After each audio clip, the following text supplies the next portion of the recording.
I was in this business a couple of years ago, and a couple of years ago it was almost doubling every year in size. It was one of our great thriving small businesses becoming a medium business, becoming a large business, and COVID-19 really put the shocks on that.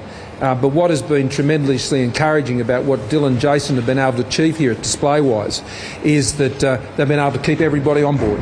And you can see them working here behind us. Over 50 staff here have been kept here as a result of the JobKeeper program, which has enabled DisplayWise and so many other businesses, almost 1 million businesses around the country, have been supported through this program.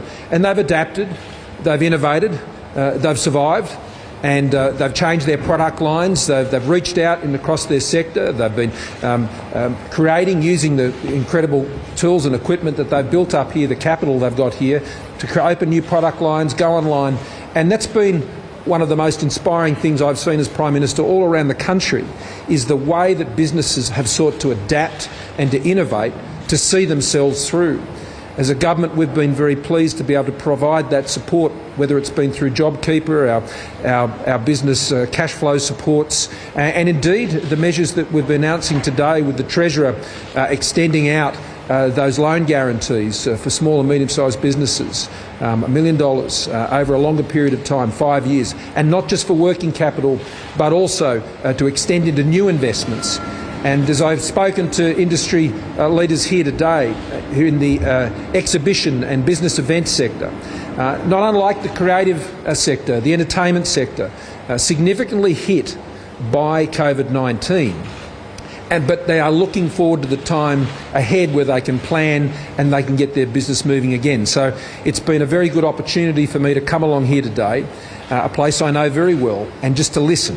One of the ways we've been able to be effective as a country has been because we have been listening to what's happening on the ground, and we've been adapting our policies and fine-tuning them over time. COVID-19 has been uncharted waters for the entire world, and here in Australia we have been very focused on trying to stay ahead of the game, listening very carefully to what the needs of businesses and employers have been so they can keep people in jobs.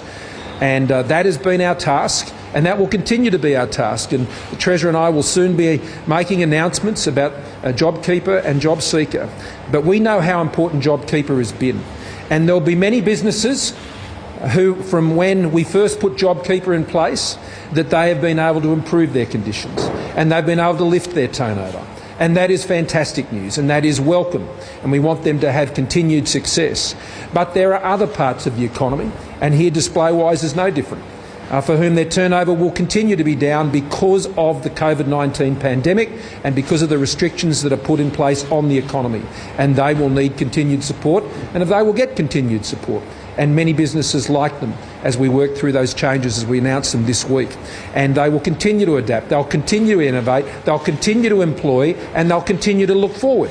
And that's our way through this. That's why for Australians it is a matter, even though with the difficult situation we have down in Victoria at the moment, and to all, particularly those in Melbourne, and staying on, getting on top of the issues here in New South Wales where they're doing a great job.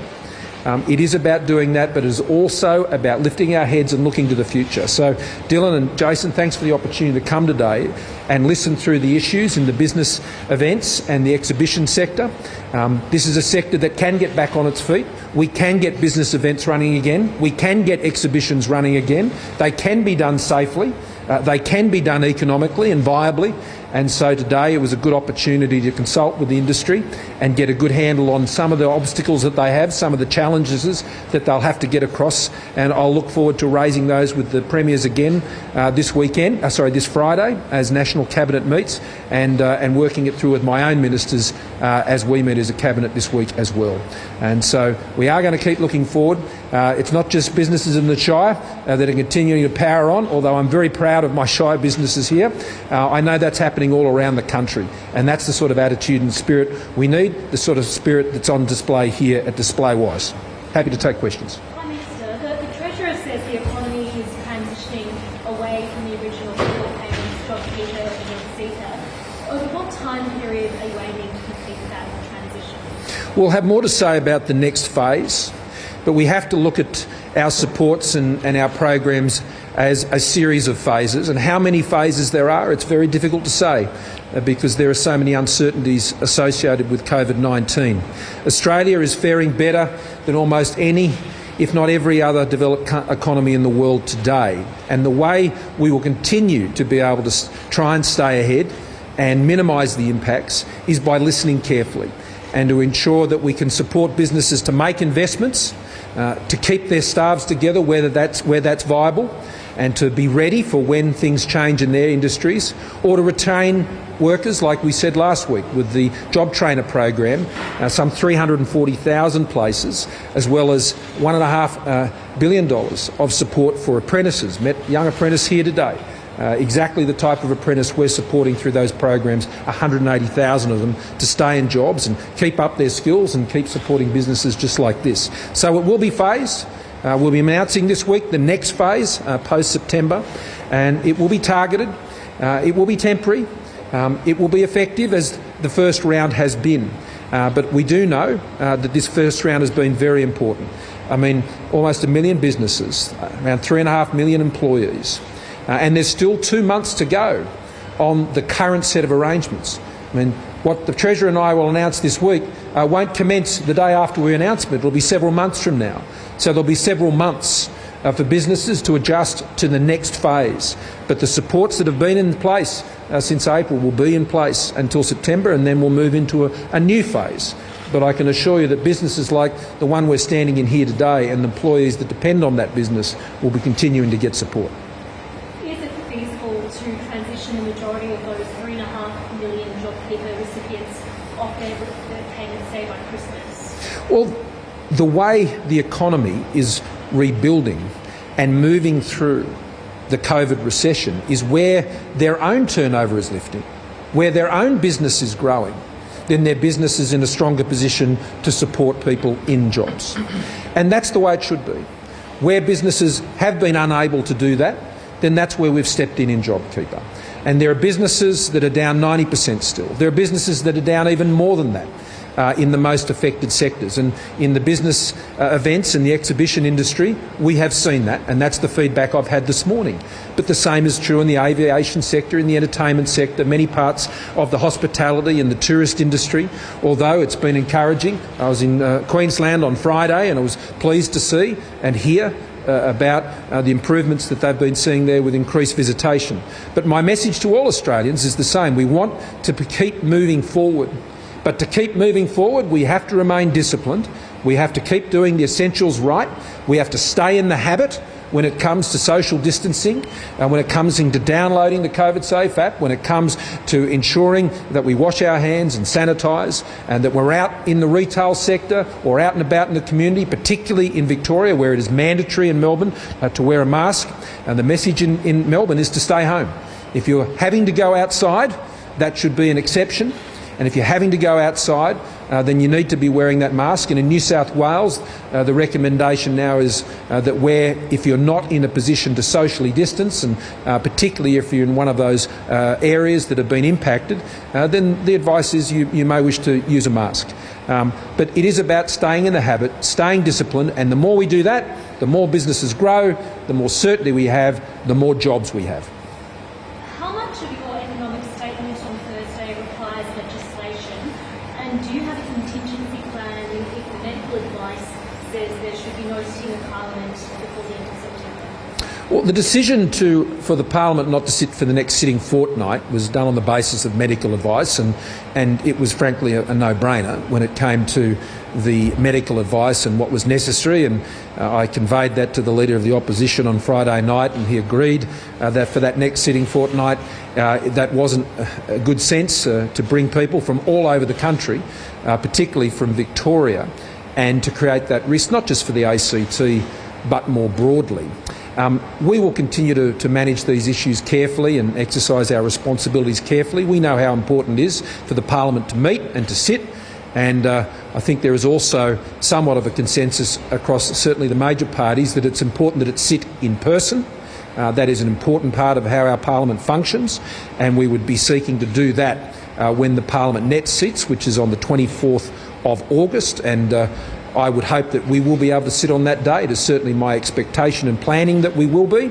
But I'll be consulting with my manager of government business in the House of Representatives and the leader of the government in the Senate to work through those options and to make whatever contingency plans that are necessary. And we will consult the other parties in that process, but it is for the government to determine those things, as we have on this occasion, and we will continue to consult on those things as we have.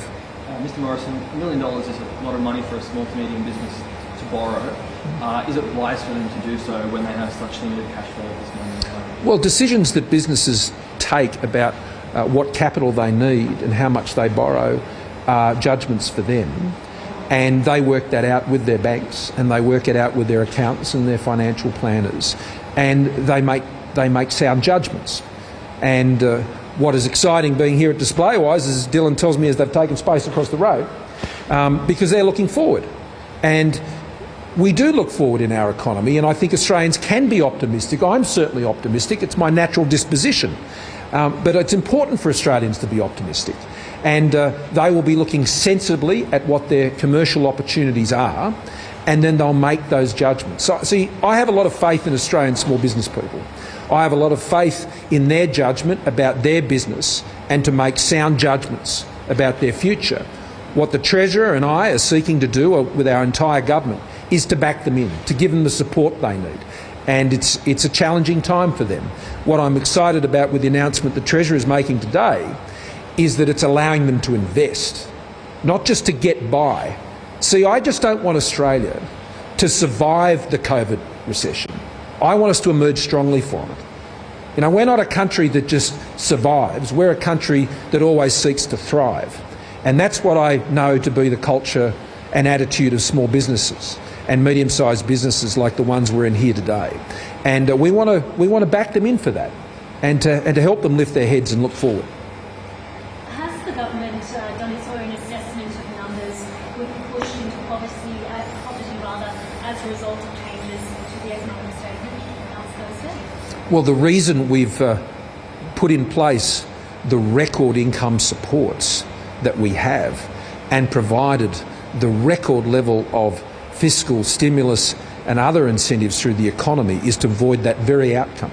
Everything we're doing is seeking to minimise the impact of the COVID-19 recession on Australians, on Australian businesses, on employees, on businesses and employers.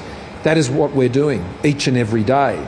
And every decision we're taking is to that end. And that is why Australia has been doing better than most and many, and if not all, developed economies around the world. I mean, it is still tough. It's extremely tough out there. But at a time like this, I think all Australians will be pleased they're in Australia and nowhere else. PM, are you comfortable with the tightening of the New South Wales Victoria border that was announced yesterday coming into effect tomorrow? Are you comfortable with that policy setting that's in place? Yeah, I am, and this has been something that has been done cooperatively with Victoria. I spoke to Premier Berejiklian at length this morning about a number of issues, and this was one of them. And I think what we've seen in New South Wales with the cases that have presented is the government really getting on top of those contact tracing very quickly, and the isolation. I understand cases today announced relate to have all known sources. That's incredibly important. I was on a call, as I am pretty much every day, most days, with our Chief Medical Officer and the Secretary of the Health Department, Lieutenant General Fruin, who was heading up the COVID Assist operation, and we've got Commodore Hill down there in Victoria. He's been in place for a few days now, and he's been able to make a good assessment of the situation, and I'll be speaking to him later today, early tomorrow morning. I know that they've been making recommendations as to what needs to take place, and I'm sure that'll get great support from Premier Andrews and his entire team. I got a text last night from Dan. They very much appreciate the support they're getting, and we're very pleased to provide it. I mean, Victoria has an open account with us, an absolute open account. They will get what they need. I made the same point to New South Wales this morning. Their need is not as great, but we have hundreds of ADF personnel involved in supporting the New South Wales government, particularly around the border operations there with Victoria. And containing it around the border towns is very important. and that we don't get cases leaping forward out of those border towns into other parts of New South Wales. So it's a sensitive time, it's an important time.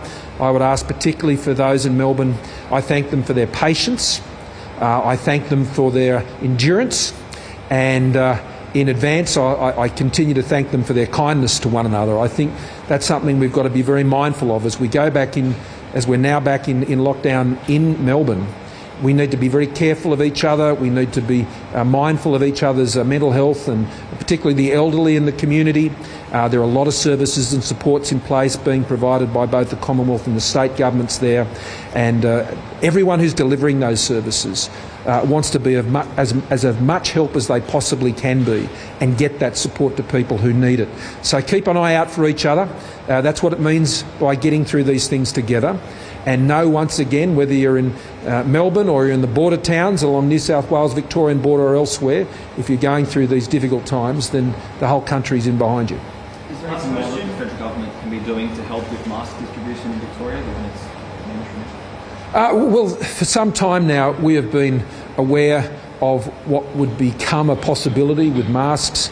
I've received assurances for months now that there is a retail and wholesale capability to meet the consumer need. It's something we've tracked, but we've also built up the mask production capability.